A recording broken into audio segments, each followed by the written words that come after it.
All right, you guys, we are in the rear end of the S10. It's dirty back here. We haven't washed it since race week.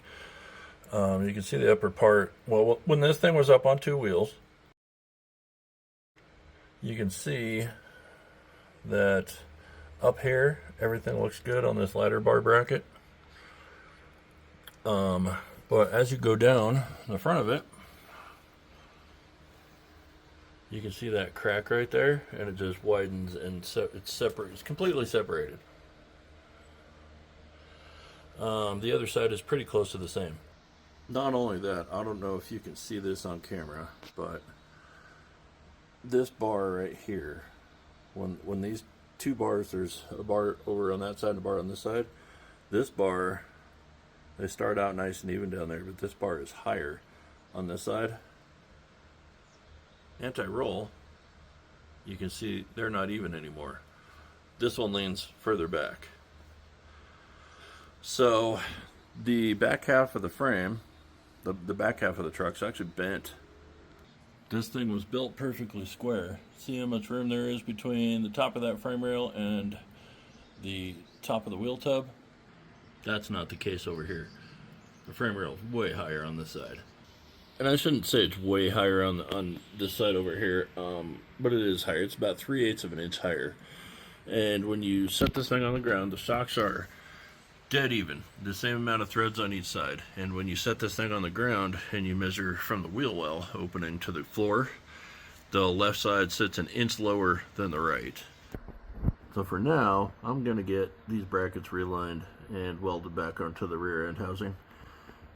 You really don't realize how much stress is put on something like this when it does what it did. It's not meant to be up on two wheels on one side, and the stresses that it caused. We had to, before we left the track, we had to adjust the panhard all the way in just to be able to leave the racetrack because the tire was rubbing on the wheel well opening. So we had to pull the rear end over this way as far as we could get it.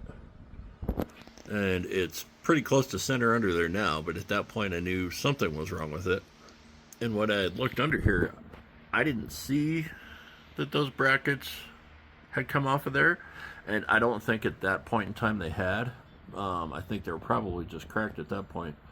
But the more passes she made in it, and the more she raced it, and the more miles we put on it on the street, the worse that it got. So by the time I got home, this is what we have. And I think we're super lucky that that thing didn't come apart, because the rear end would have kicked backwards and this thing would have steered itself into a wall. All right, not my finest work, but it will work fine. Now we're going to screw this shock up about a 1/2 inch and put the wheels back on it and set it on the ground. Well, I was thinking that being up on two wheels, well, being up on three wheels and then spinning around being up on two wheels probably wasn't good for the anti-roll. Yeah, that wasn't good for it. It's not broken. We'll be able to use it till the end of the year.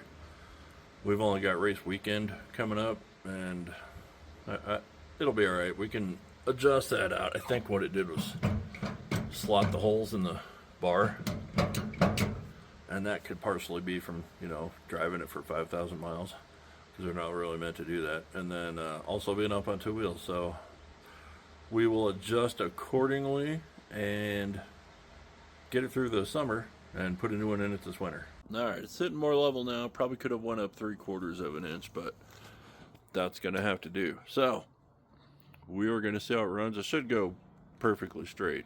It was actually going really straight, even with the issues that it had. So we're going to take it up to Pueblo this weekend and see how she runs. Thanks for watching, you guys.